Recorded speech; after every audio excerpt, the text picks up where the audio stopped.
looking forward from center stage to graduation day. Time to get the future started. When we leave, what we take with us, no matter what, it's something we're part of. We learn to fly together, side by side. Hello, everybody, and welcome to today's podcast episode of the Broadway World Podcast. Today, we have Angie, who was a Disney cast member. Also, she was in the High School Musical 2 movie. So we're going to be talking about a lot of things. So we're going to talk about that and her time as a Disney cast member. So let's welcome her in. Can you hear me okay? Yes, can you hear me?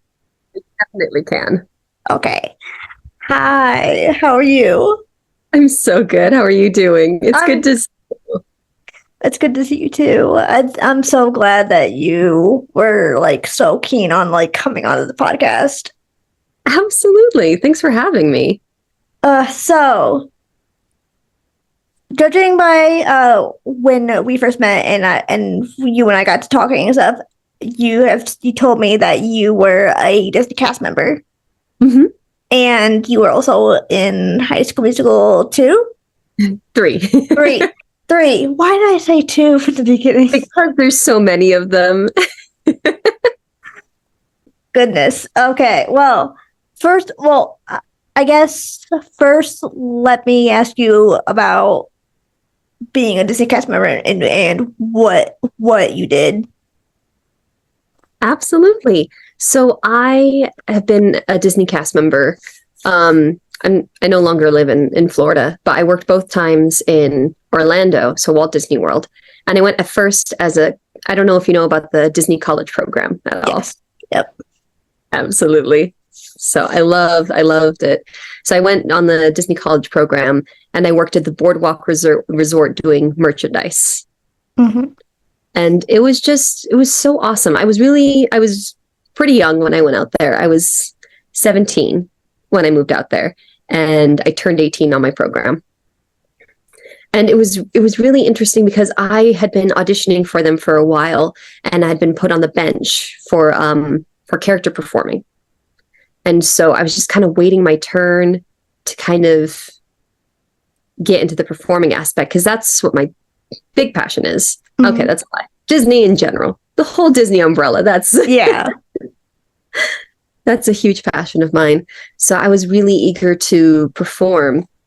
And it just, the cards never really aligned for me then. And so I had been dating my now husband at the time. And I actually left my program early because we got engaged during the program. Mm-hmm. And then I came back with my husband and was a cast member in Disney's Photo Pass. Mm-hmm. And worked in entertainment there.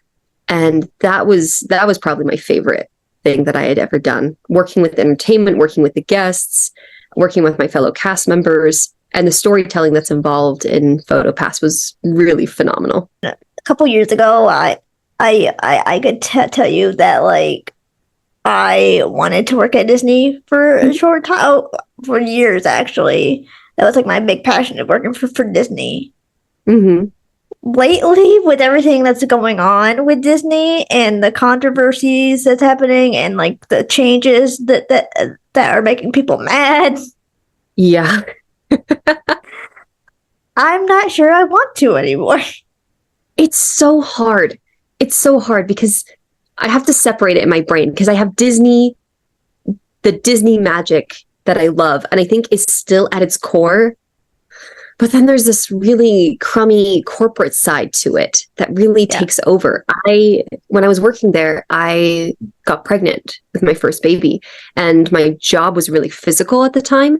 And I worked until I was about 8 months pregnant. I worked the whole time I'm on Main Street, getting up and down, taking photos, and getting maternity leave was such a pain. It was such a pain. It was a 2-month process to even get people to look at my paperwork.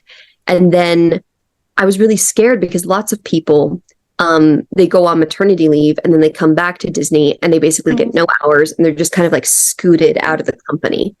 I know, especially with my performing friends, after they have kids, it's really hard for them to get back in and perform, and that's really sucky. Mhm. I just had an interview last night with my friend Ashley, who also worked at Disney. Oh, nice. She worked in the social media aspect. Yeah.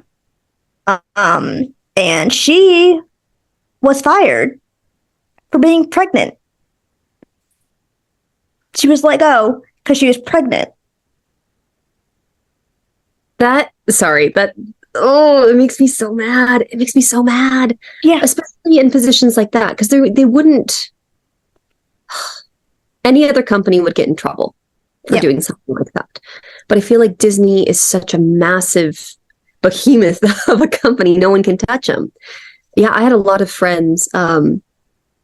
A big part of my job, I worked with Belle, and I worked in the storybook, story time with Belle in the little village in New Fantasyland. And I had so many Belle performers who were essentially let go because they had aged out. And these girls are like 24 years old, and they're getting too old to play these characters. And I remember working with the Peter Pan specifically, and he was fantastic. He was awesome. Mm-hmm. And he also was, because they don't really let you go when you age out. They kind of are like, okay, so in about 6 months, we're going to have to look for another job for you. You're not fitting into the figure, or you're not fitting into the character integrity for this specific character. So we're going to have to find something new for you. And one performer that I'm thinking of specifically, it was so sad because she had like a 3-month countdown basically until she couldn't be the princess anymore. And it just, no other job would let that happen. It just seems silly. It seems so silly that that's allowed. Yeah. I mean, and I do have to clarify though too, is it wasn't specifically Disney as a whole that fired her. It's like her one specific manager in that company that had fired her. Exactly. Yeah. So, but still, it's like, what? For being pregnant. And she wasn't even... It's a family company. Yeah, yeah. And like, she wasn't that much farther, like she was almost done at the end of her pregnancy. Wow. Yeah. So she was about to take maternity leave anyways, but it's like, so I feel like she was about to, she might have done maternity leave. I would have taken that. Yeah. I can't remember it was what she said, but like, it's just wild to me that there are people in companies, especially companies like Disney, that would do that. And again, when you're that big and that powerful, like who's to tell you no? And this is all coming from my personal experience of working with Disney. I haven't been with the company for about 5 years.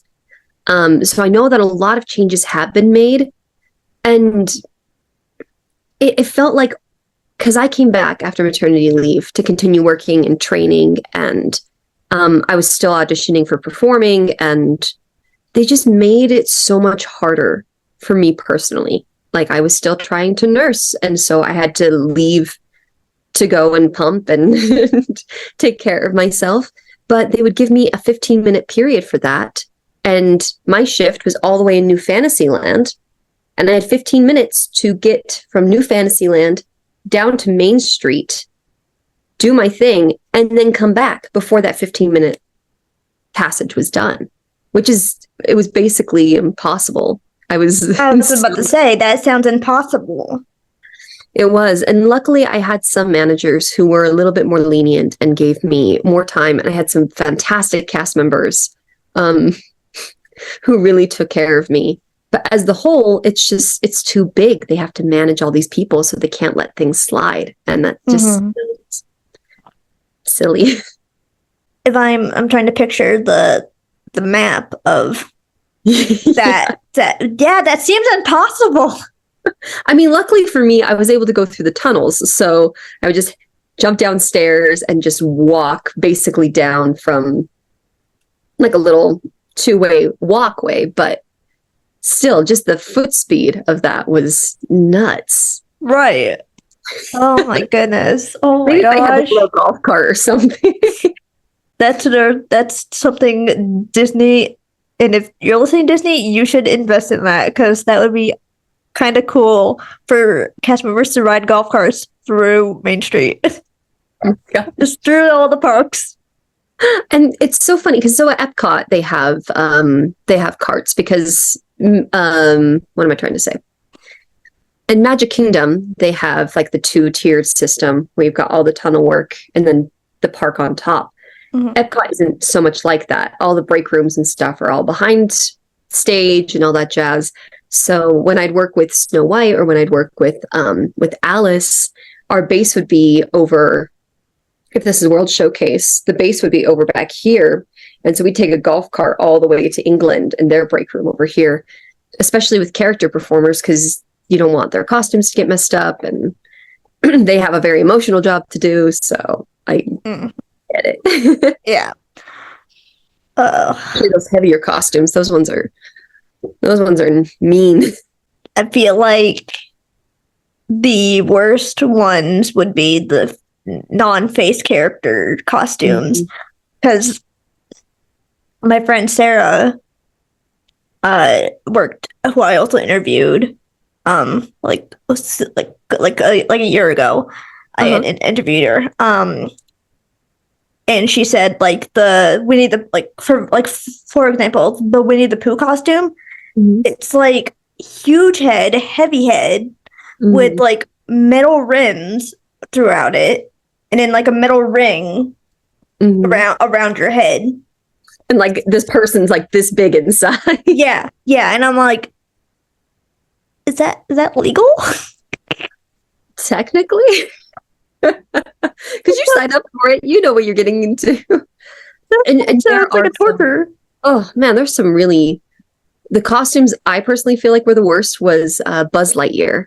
Buzz was always, because he needed basically a crew to help him get everything on. And this was before, they did a facelift for him about a year ago. So I don't know if they've changed it. But from when I was there, it would take 2 people to just get all his gear on. He had this like plastic diaper thing like he had, and the helmet and the rocket. And so he'd be walking out and we'd only be outside for about 20 minutes at a time before we'd go and take a break or bring out our Buzz double. I hope I'm not ruining magic for anybody. Oh my gosh. Plastic diaper. I'm going to tell Buzz that as he's walking by. I'm going to tell Buzz that when he's walking by. Next time I'm going to do this, you have a plastic diaper. Oh man. Ooh. Do you want? Okay. But the grossest one was I had one of my good buddies. He was Woody in the parade, in one of the parades. And the way that Woody's head used to be designed, it would basically, the back of it would sit on your shoulders, but he's got this big chin, right? You've got the suit, you're doing the dance all throughout Main Street it would start in Frontierland by Splash Mountain. That's going to be hard. Tiana's Bayou Adventure. Yeah. Yes. So it starts all the way out there in Frontierland, and then it goes all the way to Main Street. And he would just sweat like crazy. And so he'd take his costume off and he'd have to like dump it out because all his sweat would just gather. Ew.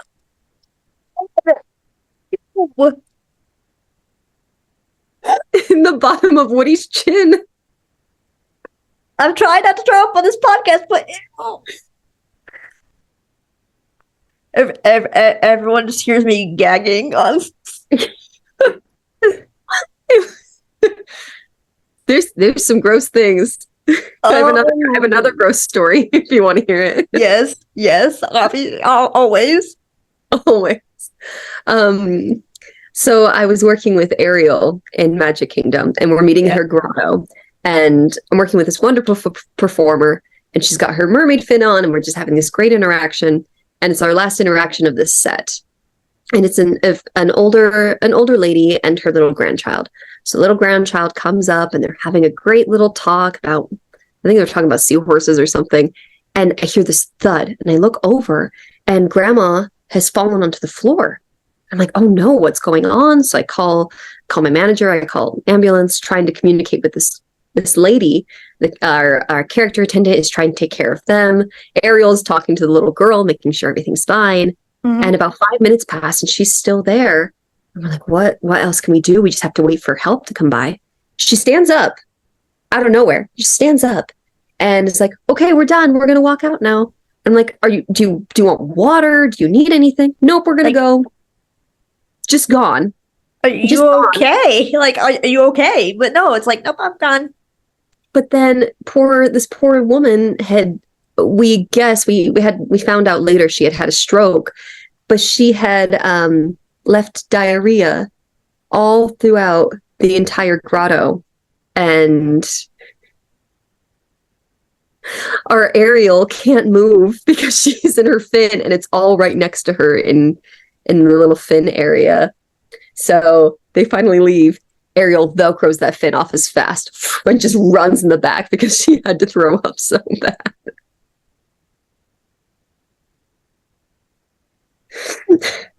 And we did find out she was fine. Lady was fine. Kids were fine. But it's just one of those weird things that can only happen at a Disney park. Oh my god. Oh no, you okay? Oh my god. Oh my god. That's so incredibly gross. Oh my god. Like, custodial, kudos to you guys. The fact that they even have to work at Epcot where there's just vomit everywhere from people drinking around the world. Those people have guts though, man. Those people have like guts of glory. To like drink around the world. Dude, I'm such a lightweight. You give me like one and I'm done. I'm like, cool, that was great. Yeah. Oh man. And the thing is, because they don't really tap you out when you're around Epcot, you can just go as long as you want to. When I turned 21, I went to Epcot for Food and Wine Festival. Yes. I had one of the mimosas, one mimosas, and I wasn't drunk, but I felt it. Mm-hmm. Yeah. It was so. I tried in Mexico. They have those like smoky margaritas. Mm-hmm.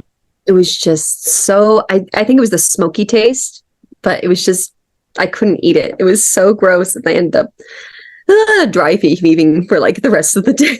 Mm-hmm. My mistake was I feel like I didn't eat, so like that was my mistake. Hey, you were 21, first time. Just. But I got it for free. I got it for free because I went to take out my no, I didn't get it for free, but they didn't card me. I went to go take out my ID to show them. I told them it was my 21st birthday, and I went to go take out my ID, and she was like, "Oh no, it's okay. It's your birthday. Here." I'm like, "Okay." I love that. I love the. I don't want to say inconsistency in magic, but there are some cast members who are just there to have a good time and like, yeah, it's your birthday. Go ahead, no problem. And other cast members, nope, I can only take 20 pictures. Where is your ID? Where is this thing? Laughing, but like that's so true. It's so true.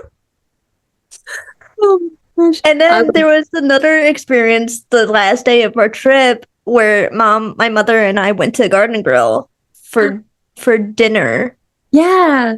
And I was looking at the drink menu. I was looking at the drink menu. Mm-hmm. All of a sudden, I see Chip come up, take it away from me, and was like shaking his head like, no. I'm like, what do you want? I love Chip so much. They are chaos.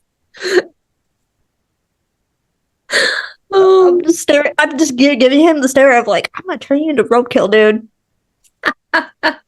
Give me my drink menu. It's like, never you. No drinks today. In my head, I'm thinking like, I'm on Donald's side. I'm always on Donald's side. He's number one duck. He's awesome. Like, because like remember like the old cartoons of like how like Donald always hated them, and I'm like, I'm on Donald's side. Fair. Chip and Dale did cause a lot of grief and mischief, and the most of them. I miss those old cartoons though. I miss those. I do too. What do you think of the new revamped Mickey Mouse cartoons? I know a lot of people don't like Goofy. They're not my they're not my favorite. Fair. They're okay. Like I like how they're adding some of the other characters to the shorts. Yeah, I think that's fun. Like there was like one episode with the Evil Queen's witch side. That was so funny. Where she ate her own poison apple by accident and died. I'm like, you made this. Well, why the hell are you eating it? Oh my gosh. I have two little girls, and there's an episode where Mickey is trying to give Minnie this like gift, and nothing's good enough. Yeah. And he ends up like throwing this diamond ring, and it gets caught by a bird, and they just think it's so funny. Or the one where like every time he looks at the camera, the panda is like changed. Oh my gosh. I do love the short form storytelling. That's really, I don't know. I think it's cute. But like I miss the old school ones. I miss like the the ones, I can't remember what they're called, but like it's like the how-to videos with Goofy. Like the Goofy. This is how you learn how to water ski. Yeah, yep. And like Goofy like does it completely wrong. He does it his own way. I love those. Those were such a staple of my childhood. I feel like they were, I don't know if they were in front of other Disney movies or if it was just part of, just like I used to get the VHS ones where they had a whole bunch of them, like all the Goofy cartoons, all the Donald cartoons, and just would watch those with my family. Those were, and the sing-along videos. Do you remember those? Yes, I love those. Oh my gosh. Oh, I don't remember the name of the owl guy that like leads everybody in, but he was cute. There was one Halloween one. I cannot remember the name of it, but it was like Mickey and Minnie went into the witch's house, and the witch is trying to like, Yeah. I can't remember the name of it. Do you remember the name of it? I remember a short of that. I think it was on like Mickey's House of Villains. Yeah. Yes. Yep. And I remember like they were like trying to escape, and like every time like she would cast a spell, like they like dodge it or somehow. And I'm like, okay, that proves you're right, Mickey and Minnie. You don't go into old lady's house because they might be a witch. I mean, I think it's a good rule of thumb. Don't break and enter because he might try and eat you. It's 2024. We can't do that anymore.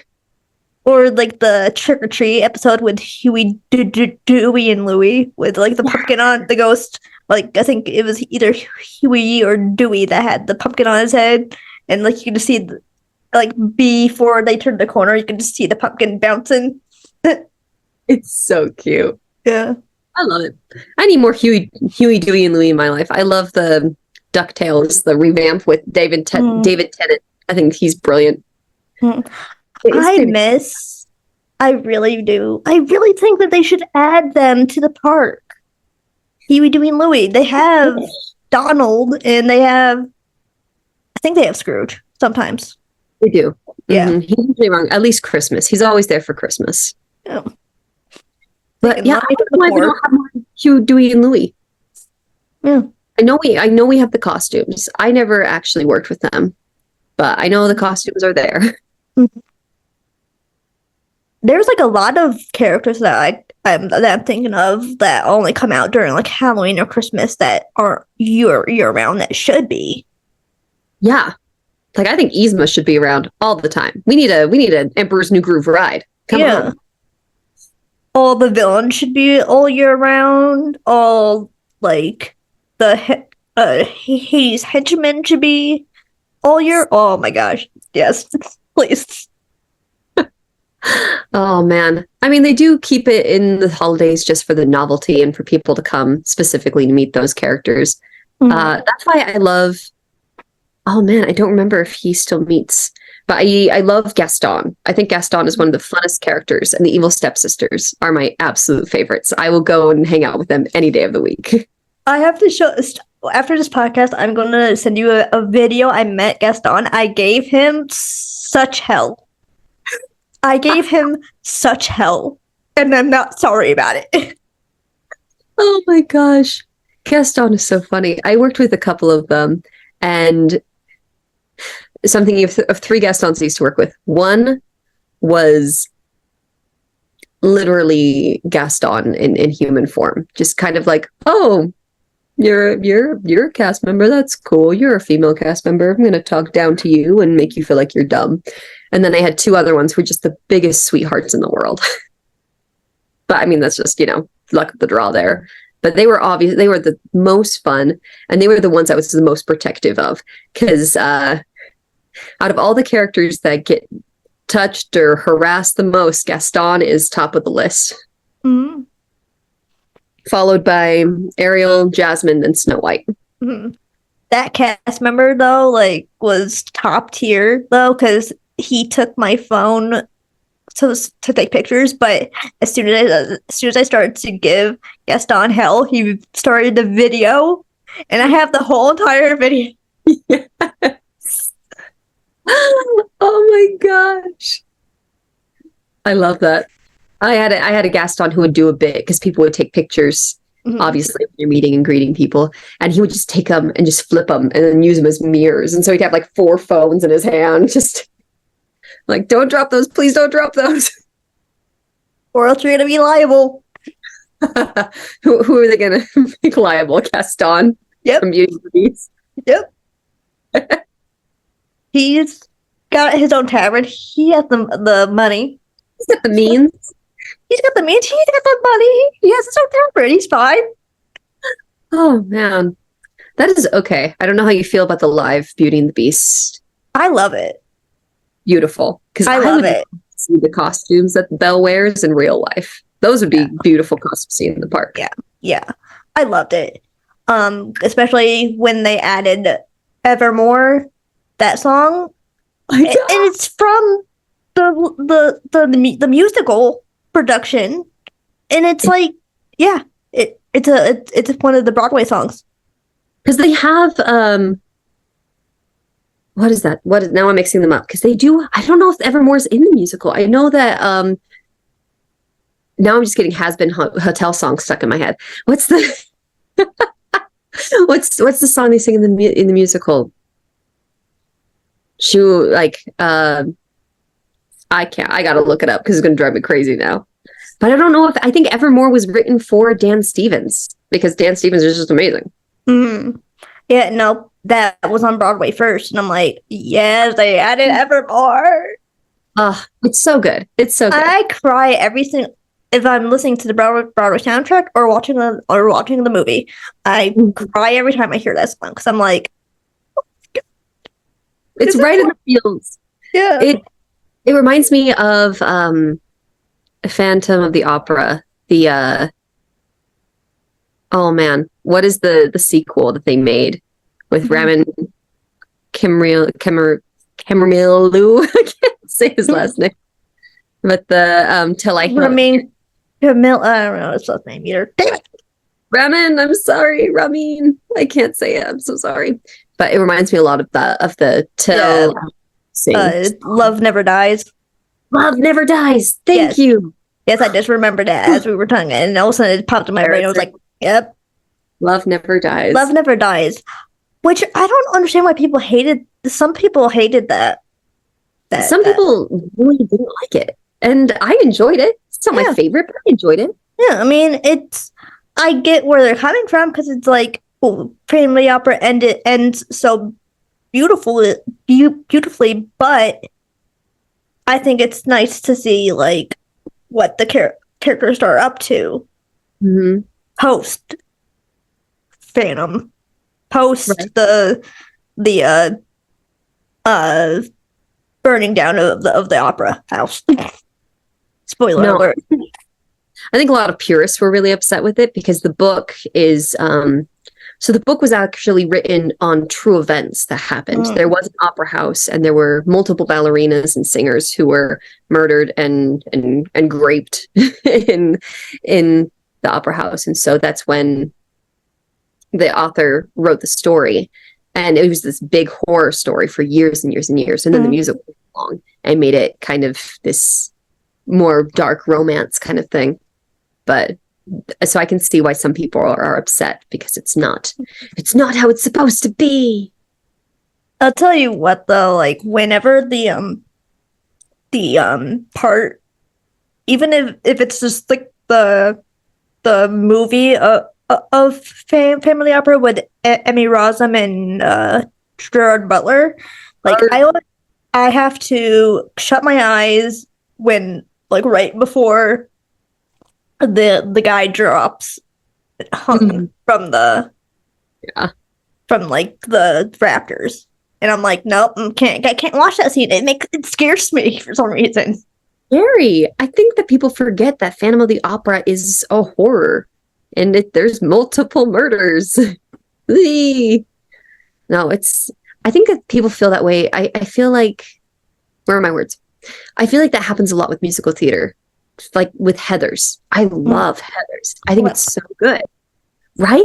I love Heathers. I just recently started to watch the original movie. Yeah. Yes. Yes, please. I love Winona Ryder. I loved her before in Stranger Things, but I love her in this. Oh, Winona Ryder is amazing. I can't wait to see her in the Beetlejuice sequel. Yeah. Yeah, But oh yeah. Heathers is not a light subject. There is multiple suicides. There's murder. There's an attempted bombing. Like there's so many really hard things to hit in that show. And then you've got, teenagers like, this is such a great song, which it is. It is a bop. Don't get me wrong. I will say this though. I think I like Heather Chandler's death in the movie better than I do with the musical, because I feel like the musical, Heather Chandler's death is a little bit more comical than it is in the movie. Yeah, and like, it's supposed to be camp to make it lighter. Yeah, like it's supposed to be. But I agree. I think the movie, like top-notch cinema. Like her death in the movie is like she just dies. Point blank, she falls through the glass, dies. In the musical, she like flops around like a fish. I'm like, just die. Please, just die already. I wonder if that was a director's choice or not. Right. I wonder.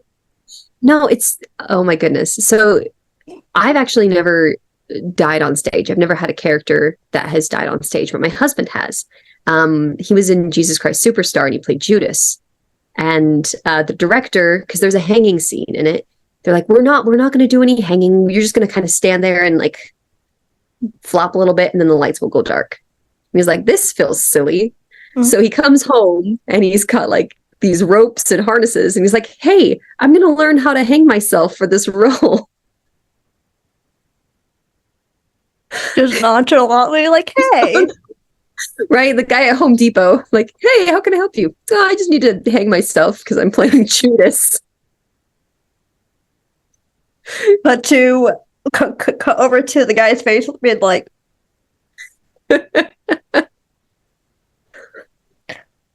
no one was hurt. It all worked out well. He had he had the harness on underneath his costume, and then the noose was loose around his neck, but the rope wasn't actually attached to anything. Attached to the harness, and so he had somebody belay him. It was all safe, But me as a wife, I'm just like, you're gonna figure this out on your own by yourself.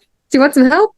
Should we ask a You're professional? gonna figure this out on your own. You're gonna probably actually hang yourself by accident, but you know. And just a disclaimer, he didn't do this behind the director's back. He was just like, hey, so Carrie, I have all the equipment. Can I show you how I can die on stage and make it look better than just me flopping around? Just I can't even picture that. It's always like, oh man, it's like those super old Hollywood movies where like when people die and they're just like completely flopped over and they're like trying to carry them from one place to another. Like their poor head, that poor actor's probably just like. Well, speaking of like, since we're talking about theater deaths and everything, never thought that would be a segment on my podcast, but okay.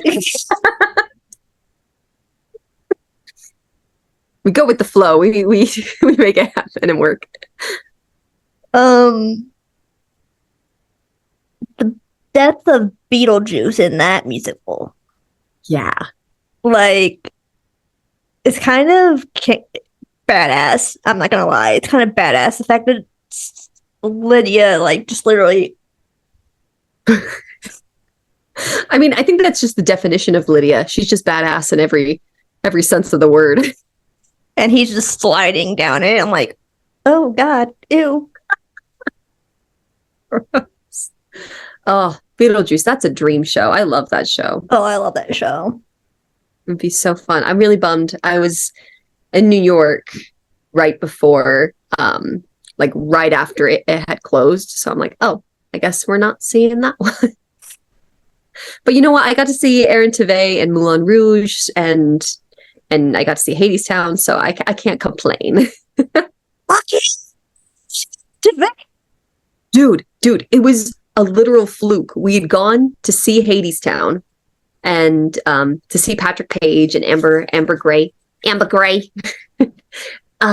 then we're like, oh, we'll see if we can get some cheap tickets. And Moulin Rouge had just some random cheap tickets, so we bought them for like $50. And then we get there, and it's like Aaron Tveit, and everyone was freaking out in the audience, and I didn't even piece it together that it was his show. Like, either a couple weeks ago or so, like, I saw a post on the Moulin Rouge page or their pages, but they Aaron Tveit and JoJo, the ones that they're coming back. They're coming back for like some shows. And I'm like, yes, please. Yes, please. I know, now that he's done with Sweeney Todd. I'm sad. I never got to see it. Me either. Like, that's the thing. There's so many things happening on the East Coast that I just need to move back there. I'm lucky though, because I've ushered for like 2 years now at my theater. So I see a bunch of shows for free. Smart. Not a humble brag, but a humble brag. But I love it. I feel like I'd get really overwhelmed. It's easy. It's easy. All you kind of do is stand there and kind of hand out programs. That's what my mom and I do, at least. That's awesome. I Yeah. love that. And then I also sneak one for me. Obviously. I sneak one in my backpack, like, just ever so discreetly. Like, I take one for me. I give the rest out. That's okay, because you know what? Half of those people are going to keep the programs, and then the other half will treasure them. So be part of the half that treasures them. Yeah, exactly. So yeah, we've seen a whole lot. So many. I think my first day, actually, my first show that I ushered in was like Anastasia. It's amazing. And I already had seen it in 2017. I bought tickets for it. So this is the second time I've seen it. Amazing the second time, too. I'm like, yes, please. I love that show. It's beautiful. And this season we're going to get Hadestown. Let's go. Dude, a theater I used to direct for, they're doing that the high school version of Hadestown right now. But I'm just like, where? I want to do it. I want an adult version. Let me just be a. There is an adult version. It's called Broadway. I know. I think technically the rights are out, but I'm sure so many theaters want it. Yeah. That it's going to just take forever. And then we're also getting the touring company of Dear Evan Hansen. Yeah, let's go. Ooh, Yes. okay, hold on. Do you like the show or not like the show? I know there's some people who. I love the show. I've never seen the actual production show, but I've watched the movie and I watched bootlegs, and I love them both. Excellent. I don't know what people are talking about when, like, Ben Platt was too old to play his character in the movie. Grow up, people. Oh my gosh. Has no one seen Grease? You're really telling me that Rizzo and Kaneki are 17? Kids? Kaneki looks like he's 40. Rizzo looks like she's 30.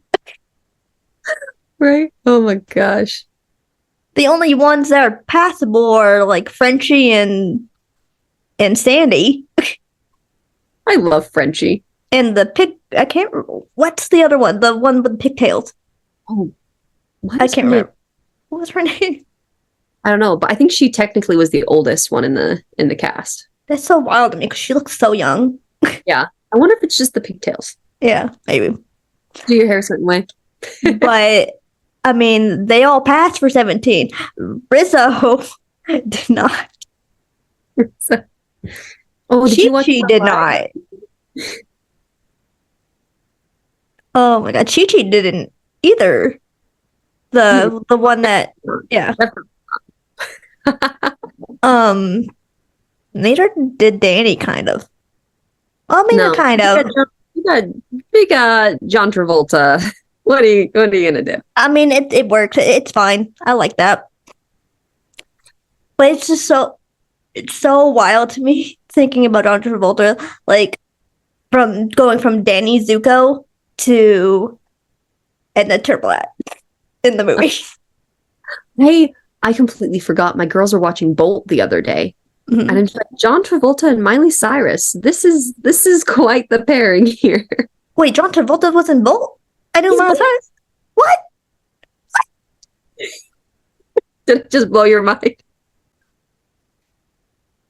Yeah, he's the voice of the little superhero dog, Bolt.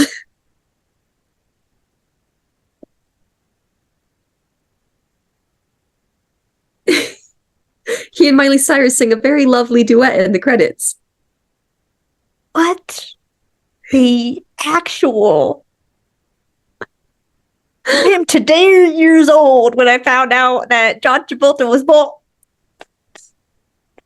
You're watching this in real time, folks. Today years old. I watched that movie when I was like 13, and now it's like years later. Oh my gosh. I love finding out actors afterwards. Like Nightmare Before Christmas, the shock. Wait, what are the names? Pee Wee Herman. That's Pee Wee Herman. Pee Wee Herman and Yeah. Moira Rose. Yeah. Blew my mind. That one like hurt me a little bit. That one hurt me a little bit. I was like, what? That didn't sound like Pee Wee Herman. What? Voice actors are amazing. Catherine O'Hara, I kind of figured because that sounded like Catherine O'Hara, but like Pee Wee Herman, that kind of threw me for a loop of like, what? That doesn't make sense. I don't hear Pee Wee Herman. What the heck? Acting. Rest in peace. But you know what? Why would you confuse me like that? Oh gosh. Oh my god. And then I was watching TikTok a couple of days ago, As we all do. and as we all do. And I wasn't aware Keith Davis was in so much that I've watched, like so many movies that I've watched before. Yeah. and I just didn't know. I knew he was in Princess and the Frog, and I know he's in Hazbin Hotel, and I knew that he was the cat in Coraline. Mm. But he was in like so much more. Oh, he's like a voice acting king. I feel like he and Jason Monroe, Hart, yeah. I feel like they are absolutely everywhere right now. I feel like I hear their voices every other day. Like those like all these actors that we're talking about. Those are the other people I want on my podcast because I feel like that'd be freaking cool to have. It's gonna be freaking cool. Yeah, it'll happen. I believe it. Yeah. Like just to have Keith Davis. That'd be amazing. That'd be amazing. See, I'm obsessed with Blake Robin right now. He is just like the sweetest little sweetheart person, and I would love to meet him someday. Yeah. And Alex Brightman. Alex Brightman is definitely on like the top of my list of people I want to hang out with. Erica Henning is one of mine. Yeah. Charlie's just adorable. Let's just say Charlie's just an adorable sweetheart. She is. Dude, so they're coming to Utah for a convention, and I so want to go and meet them, but I'm so terrified because I'm like, oh my gosh, they're so amazing. I don't know how I would react in like having full-on conversations with them. Because I don't know, I think everybody's had like the run-in with a celebrity before, but like having like them say hi to you and speak to you. Yeah. I mean, hey, I met Carrie Elwes at Comic-Con. How was that? I love him. I love him. I died so much. And he told me he was like, I mean, I saw you at because like at Comic-Con they have like those like talks with like the crowds, those like convention talks. Yeah. And he was like, I saw you in the crowd, and I like bolted to come find you before you left the hall. And I'm like, and I missed you. I couldn't find you. So, yeah, I was just like, I was like 2 rows back. How did you find me? I'm saying this all in my brain, but it's still like pertinent. I'm saying this all in my brain. I'm like, how did he try to find me? How did you try to find me? I am 2 rows back. How did you see me? I know I'm in a wheelchair, and that's probably like, I know I'm in a wheelchair, and I know that is probably like stands out, but like still 2 rows back is 2 rows back. It's 2 rows back. Do you dress up when you go to Comic Cons? I did that one year. I dressed up as 11. Heck yeah. Yeah. I didn't have like the bloody nose though, or the wig, which I just had the dress and the blazer, which is upsetting. So I was like half 11. Oh my gosh. I have a friend who does 11 basically every year at Universal Studios for their haunted house. So she buzzes her head every year to be in the haunted house. I'm like, that's dedication, girl.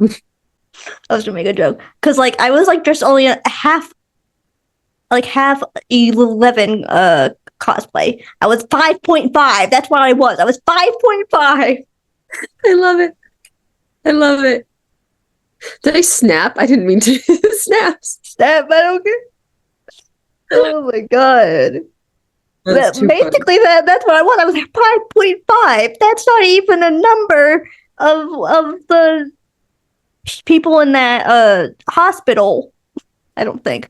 I could be one. Maybe. I don't know. Backstory. Getting deep here. There's a 5.5. That's how tall I am. I'm tiny.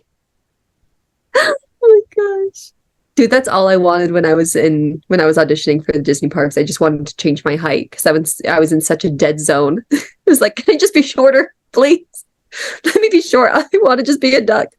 Oh my god. We're like hectic today. We are chaotic energy. We are chaotic good energy. Yes. Oh my goodness. But getting back on track of Carrie always though. After we had left and we got online, we met him, and he's talking to me about how he tried to find me and stuff. He then proceeds to because the people that were managing the line thought that we were trying to that this was our second time trying to get into that line. Oh, gotcha. So they had us go skip the line to the front and without paying. That is a happy accident. And I tried to give my $20 to Carrie. I'm just sitting there he's like, no. Not gonna take your money. It's all free for you. I'm like, okay, but I feel bad. I feel bad. If I ever meet Carrie now, I'm just gonna take a whole bunch of ones and just Wesley, making it rain. Oh my gosh. Actually, I love him most as Despero in Psych. Mm-hmm. But then he and I have a conversation, and he hugs me, kisses my cheek, hugs my mother, because he had a whole bunch of stacks of different photos. He proceeds to tell me, "Oh, you can take as many as you want, and I'm like, "Oh my god." That is so cute. I took one because I felt bad because I didn't want to take a bunch. But he signed it for me. And he signed it with "As You Wish." I love it. And I'm like, oh my god. He's so charming. Mm-hmm. And then an hour later, I go to Sean Maguire, which if you watch Once Upon a Time, he played Robin Hood. Mm-hmm. Yep. Oh, different experience meeting him. Really? Yeah, different experience. After his talk back, I go to get in line to meet him. I meet him, and he's just kind of rushing me, and not like Carrie, nothing like Carrie. He doesn't take his time talking to me, or he just all right, smiles at the picture, and then. That's so interesting because Carrie, I mean, not that we need to compare movie stars or celebrities, but I feel like Carrie is definitely on the higher end of the Hollywood A-list. Yeah. Sean Maguire. Yeah. Silly. It's so weird that it's so weird to me because it seems like people nowadays hold the people that they idolize into a higher standard, and then when it's not that standard, they're thrown for a loop. Okay, yeah, and I think it's so hard because obviously I admire these performers specifically because I admire their work. I love the characters that they create, but that doesn't necessarily mean that's them. And as an actor performing on a much smaller scale than they have, it's tricky when you meet people because they've just watched you be a character for 3 hours. They don't realize who you actually are as a person. But there's no reason to be unkind or obnoxious. Right. He didn't even hug me. I'm like, sir, Mickey Mouse gives me hugs all the time for free.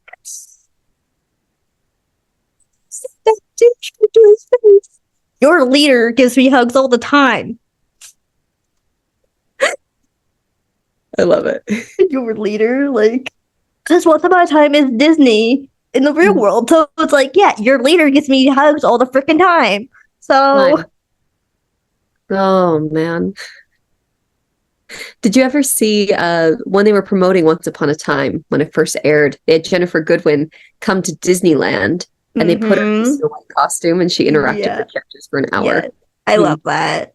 Yes. And I love how Josh Dallas and her got married in real life. they fell in love on the show, and I'm like, Stop it. It's so cute. it's so cute.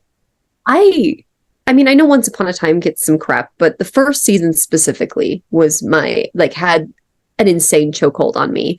Like, that's the reason I got my first pixie cut. That was the reason I just wanted to be Snow White. That was the vibe I was going for. So, dark pixie cut. I had the cute little sweaters buttoned up to here all the time. I had all the cottage core decor. That's okay. I'm not Snow White. I'm me, and that's okay. I will admit, though, I didn't watch the first season or two because I thought this I saw the previews for it. I'm like, oh, this looks stupid. I don't understand what this is. Watched it, and then I was like, okay, I love this. Never mind. Never mind, I was wrong. I can admit when I'm wrong. I will be bitter about it, but I will admit when I'm wrong.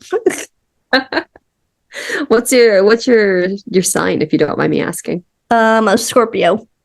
Heck yeah, that's awesome. So the bitter in me, yes, that's all the persona of the Scorpio. Nah, you just know when you're right. And I hate to admit when I'm wrong. You're never wrong. What do you mean? What are you saying? Exactly. In my head, I'm always right. In my head, I'm always right. But, people think I'm wrong. I don't care. I'm always right. You are wrong.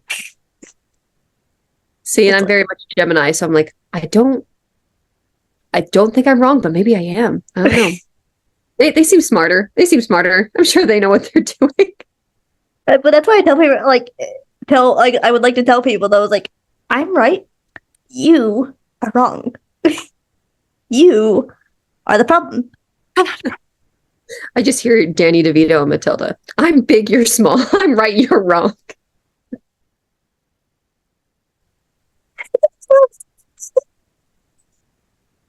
Oh my god. See, we just vibe. We know each other so well already. We get it. We know what's up. That's exactly what I was going for. Did we just become best friends? I think we did. Perfection. Remind me, I know you're on the East Coast, and I guess you don't have to share this on the podcast, but you are in Rhode Island area? No, Michigan. Michigan. Dang it. Close. Not really, but close. Not even a little bit close. That's you what I are said. right, remember? I was like, close. Not really, but close. You're too nice to me. Well, I said close, but then I said not really, and then I said close again. So I need to point out that I'm right. So, but I'm also gonna give you the benefit of the doubt. You're awesome. So tell me a little bit about, since we've been talking about Disney too. You were in High School Musical 3. Yes. And that kind of was a fluke, actually. I was in high school, so I was very young. I was 16 when I was in the film, and they filmed it in Utah. Mm-hmm. And one of my buddies' moms was the casting director, and they're like, "Hey, we just need a bunch more extras. If you guys are free next week, I'll drive you. It'll be great." So I was like, "Okay, whatever, silly." And I didn't actually think I was going to be in the film, and I'm in quite a few of the last 10 minutes of the film. Mm-hmm. Where it's just extra work, so it wasn't anything super significant. Most of my performance background has been all on stage, but it was really crazy because I got to basically sit with Ashley Tisdale and the audience, and then with Zac Efron's big speech, and then they have the big dance number at the end. And so I was in that front section in this pink. I was in this all pink outfit in this white gown the whole day, and that was exhausting. We did that dance scene there was 9 takes of that scene, and And of course, the one that you can see me in like the bottom corner in this little pink outfit. And they chose the one where I decided to like freestyle a little bit, and I was so exhausted that I just like looked like a little what are those balloon like the inflatable arm tube man. Yeah, the tube man guy. And so that was my claim to fame with High School Musical.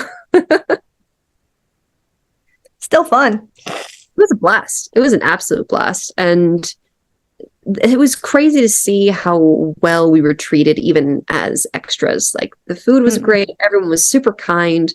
The meanest one really on set was Vanessa Hudgens.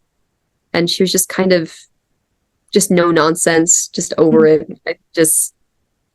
And then Ashley Tisdale was a sweetheart. I didn't really interact with Zach or Corbin or anybody else, but Ashley was an absolute sweetheart, and the director, he's phenomenal.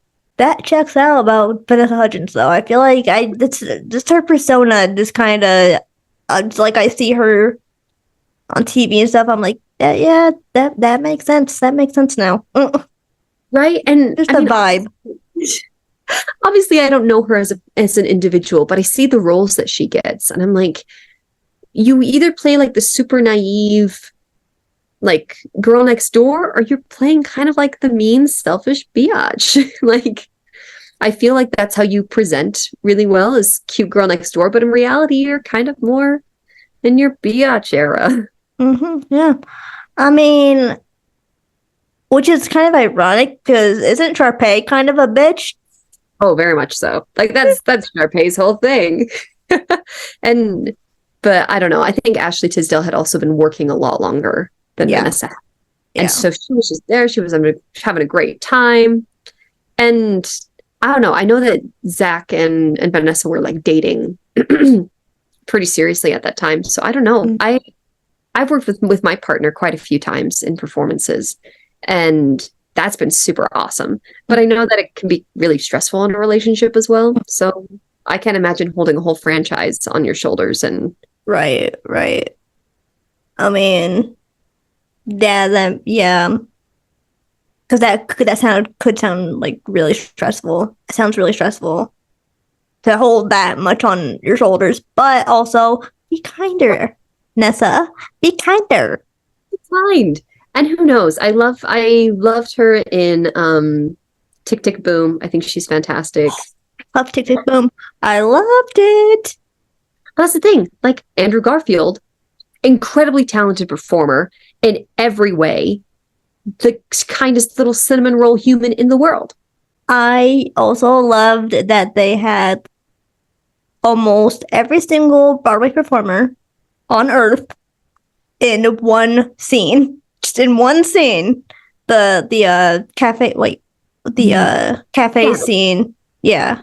Morning scene, yeah. And I'm like, oh, there's Andre DeShields. Oh, there's Catherine Rubin Vega. Wait, what's her name? The one that played Mimi. Oh, Daphne. Daphne Rubin Vega. Did I say Catherine Rubin Vega? Daphne Rubin Vega. It's a cool thing to see Mimi, Roger, and Mark all just sitting out there together As homeless people. That's scams. But that also kind of fits because they were in Rent, and Rent is kind of like the homeless population thing or whatever in that time, or yeah. Oh my gosh, I love Rent. Rent, that's a show I could talk about all day, every day. Yeah, poor people that can't afford their rent because Benny dumbass keeps raising the rent or whatever. I like how I call him Benny dumbass. Because poor Benny, that character gets so much crap. Oh my goodness. So I was in a production of Rent a little while ago, and it was such a blast. But our poor Benny, we were so mean to him on stage. We're just constantly flipping him off. We're trying to trip him. Like, we're just being jerks, just to be jerks. And then we go backstage and we're like, are you okay, Mike? Are you good? Are you good? We're so sorry. Are you all right? just to make sure he didn't think we actually hated him in real life. It's the thing, though. You have to hate Benny. Benny's an evil man, kind of, I think. I mean, I can't tell. in the show, he's not so evil as much as he's just being manipulated, because the only reason he's even asking for the money is because his wife and father-in-law are being jerks about it. And because he has lots of money now, so he's like, you can't pay me $500 of rent? Why? What's the big deal? $500, that's what I spend going golfing. You know what I mean? I don't know. Well, too, at that time, it was probably harder because a lot of people spent money on, like, drugs at that time, too. Like, Mimi, for example, she just did drugs. She didn't really do much of anything other than that. He was a dancer. She was a dancer. But she used that money for probably just to get, like, shot to shoot up. I mean, that's definitely why she almost dies. Yep. It's okay. Roger's song saves her. Which I don't understand how. I don't understand how. Musical magic, my friend. They're singing words. They're sing-songy words, though. How does the song save a person from an overdose? She didn't die from an overdose. She was dying because she was living in Central Park in the winter and had AIDS and was super sick. Potato.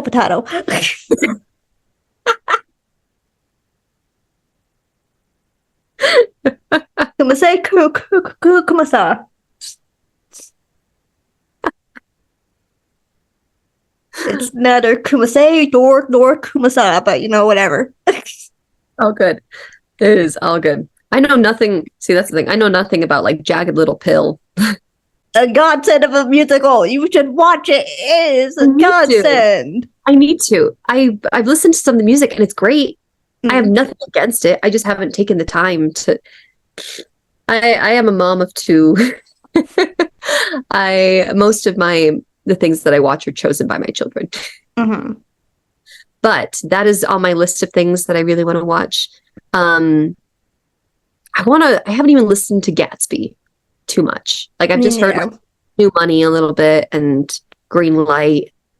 I'm also like one of those super weird people who I want to go and see shows like without knowing anything. Because I did that with Moulin Rouge. Like, I had watched the movie and I had heard Aaron Tveit sing before, but I went in knowing nothing about the Broadway musical. And so seeing it in its full specter was just mind-blowing.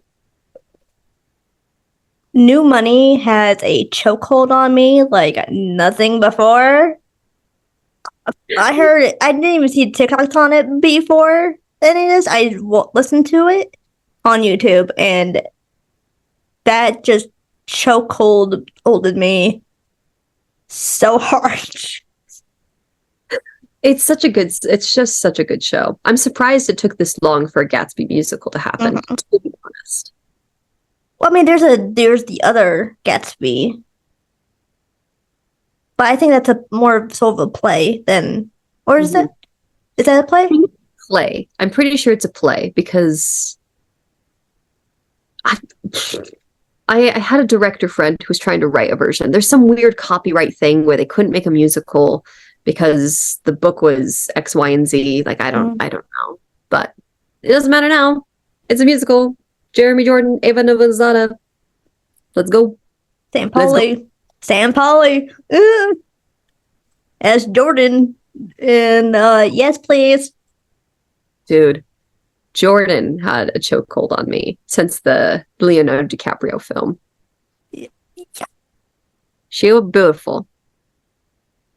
Daisy had a chokehold on me in that movie. They all did. Like that. Yeah. I don't know what it is because it's and I'm probably gonna get hate for this. It's a terrible love story. It's not. It is not a healthy relationship, but the time period is beautiful. The storytelling is beautiful, and it just is such a it just makes that whole time period feel so dreamy. And I love living in that magical world of it. I will say this, and this is like a spoiler who hasn't watched the movie or read the book or seen the musical, which if you haven't, then where have you been? It's been out for like 100 years, guys. Yeah. Catch up. Yeah. Like is it Buchanan? Is his name Buchanan? The one that's married to Daisy? Mm-hmm. Yeah. He's very abusive. He's very abusive to Daisy. You can all see it. And then I will say this too, if only they hadn't switched fucking cars, then Gatsby at the end wouldn't have gotten shot. I know. It's so funny because it's Buchanan's fault that everything happened the way it did. Yeah. Like, don't cheat on your spouse. Yeah. Moral of the story.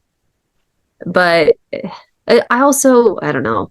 I feel like Gatsby is such a complicated character because you've got his whole tragic backstory of coming into money and really doing it in a very shady way. And then just this weird obsession with Daisy, you know? Yeah. Like, I feel like that could almost be... I feel like Daisy is just kind of stuck in between two different abusive relationships. Yeah. So... like a rock and another rock? Yeah. I wasn't even going to say hard place because that's not a hard place. It's just not a rock. She's just stuck. She's just stuck, which is why she's the way she is. Like, it's just... if you have money and you can party, why the heck not? I'll go buy a million diamond pearl necklaces because I can. Well, not even that though, too. But like, he throws these parties, random parties, and invites everybody because he can, because he has a whole bunch of money, and it's just like, why? There's a hole there he's trying to fill. Throw parties, invite a few people, and invite Daisy. Don't invite just everybody. I'm so scared.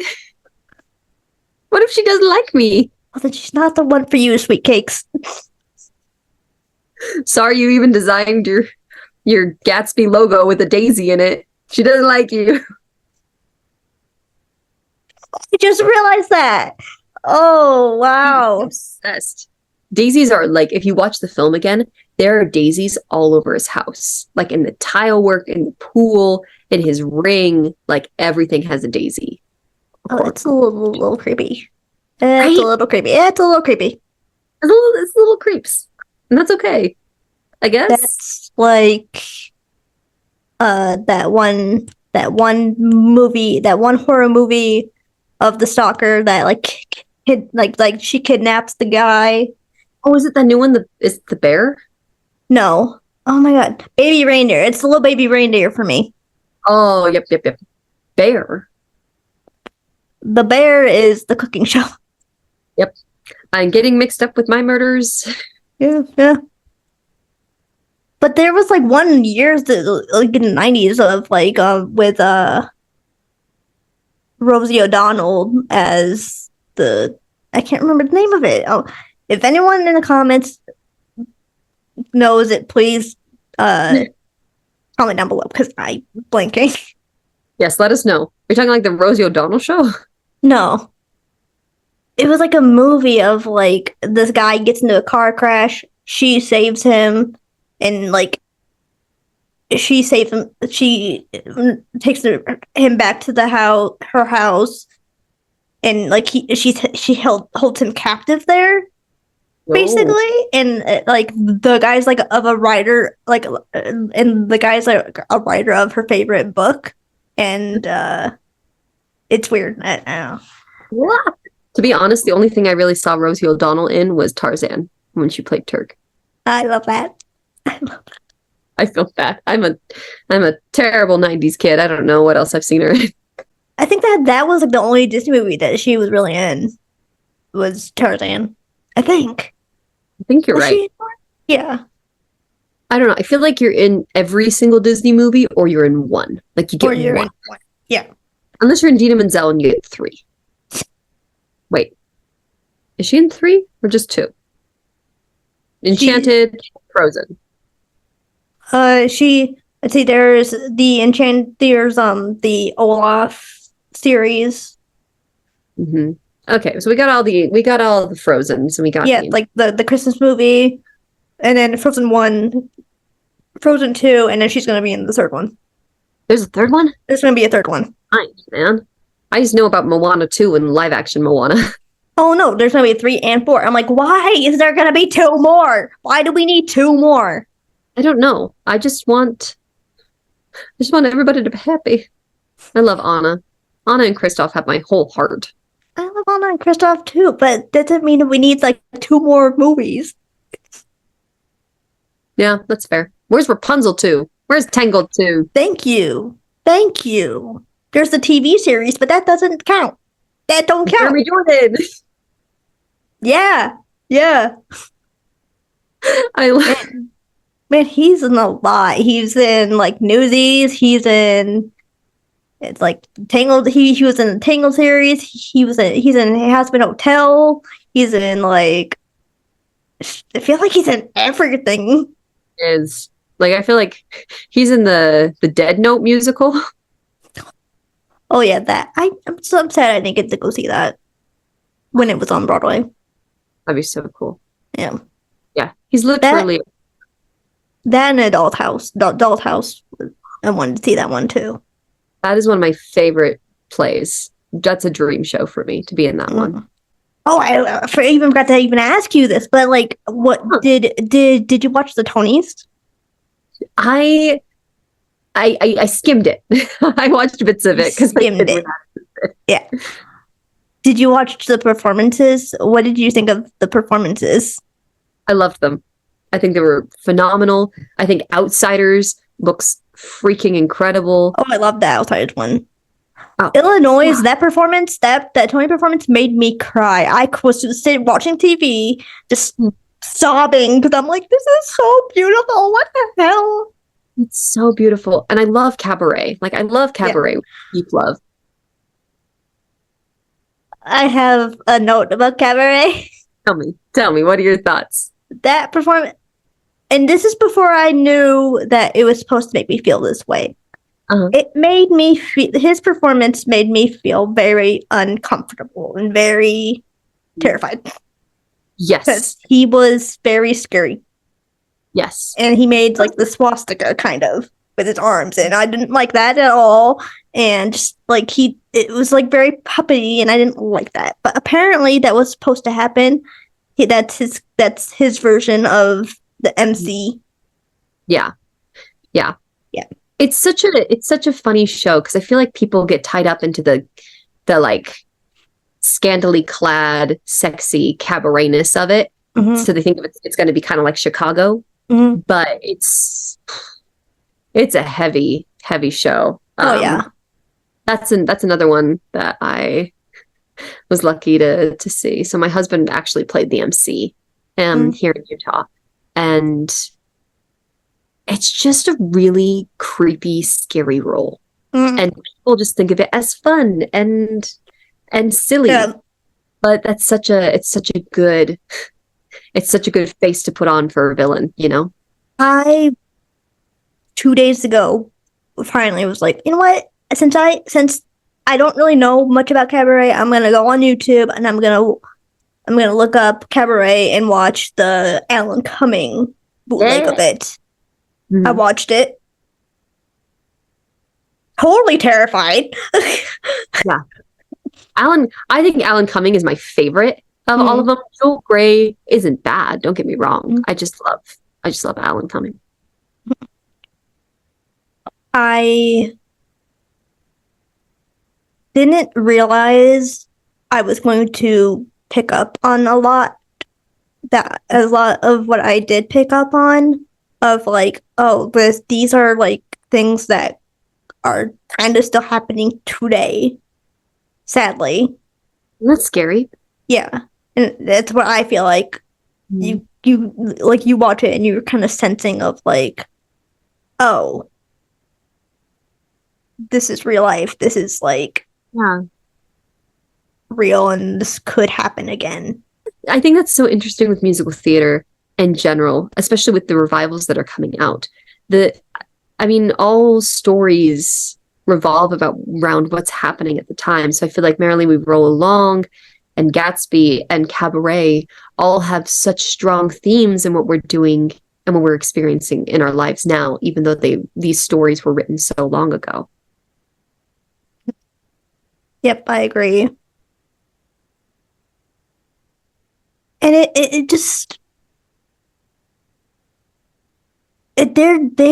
there's a lot of musicals and a lot of plays too that are just like eye openers, and Yeah. Cabaret is definitely one of them. For sure. And I usually like always kind of with every single musical somehow or another I like relate it to what's happening now, which is weird. I don't know how I do that in my mind, but like It's art. It inspires you. yeah. But I can take a piece and I'm like, yes, this is exactly what's happening now, and blah blah, blah, like all that. It's just weird, but nonetheless. So we talked about your high school musical experience. We talked about theater. We talked a lot about theater, which is great. I love that.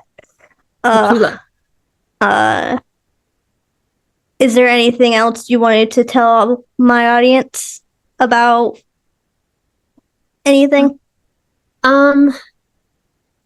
First off, I feel bad. I feel bad that I made Disney sound so awful, because it's not. But it's not as dreamy funland as you think it is. It's still a place where you have to work. It's still at the end of the day a theme park. However, if I got a call from Florida today saying like, "Hey, we have a job offer," I would jump at that in a heartbeat. Yeah. But I absolutely loved my Disney experience. I was so grateful for the people I was able to meet. I still have dear friends there that are growing and doing all sorts of amazing things with the company. I'm really hopeful that, I don't know if, like you were saying with musical theater and the stories that are being told, I feel like Disney's stories are kind of just lax and boring right now. I'm hoping for something new. Yeah. Definitely, because I feel like with live actions, they're either hit or miss too. A lot of them are hit and miss. And it's upsetting because these are our childhood stories and we want a younger generation to like enjoy them in the way that like they feel like they can enjoy them. I agree. But I also think that I'm excited for some new stories. Like, I know that a lot of people didn't love Wish, but I think there were some beautiful, deep messages in that music in the show. I think the music was great. The performers were amazing. The animation was interesting, but I don't know. I want more uniqueness. I want the same magic that was felt when I watched Tangled for the first time, or when I watched Princess and the Frog, because I didn't expect Princess and the Frog to be in New Orleans and the Shadow Man. Like, I was expecting, like, blonde princess kisses a toad that jumped out of the well. Mm-hmm. So I want more unique stories. I want a Hispanic princess. That's what I want. Yeah. But isn't Elena of Avalor like a Hispanic princess? Yes, she is, but I want a film feature with a film feature. Yeah, okay. Latina princess. Because Elena is like a TV. It's a TV show, so that makes sense. And she's wonderful. Don't get me wrong. Yeah. Elena is close and dear to my heart. Love that chica. But I would love to see, and I guess we got Encanto, but I want like an Argentine or Spanish princess to take a hold. Yeah. I would like a wheelchair princess. Yes, queen, let's go. Because I need me and my people to be represented in some way. Please, just please. Absolutely. It's so needed. Otherwise, I will come in my wheelchair and I will run you over. No, I'm just kidding. We'll come in we'll bring a swarm of them. Just run everybody over. Disney's gonna watch this and be like, I'm not going on our podcast ever. Right? Disney's going to be like, how dare you talk about the costumes and the tunnels? You don't like our movies?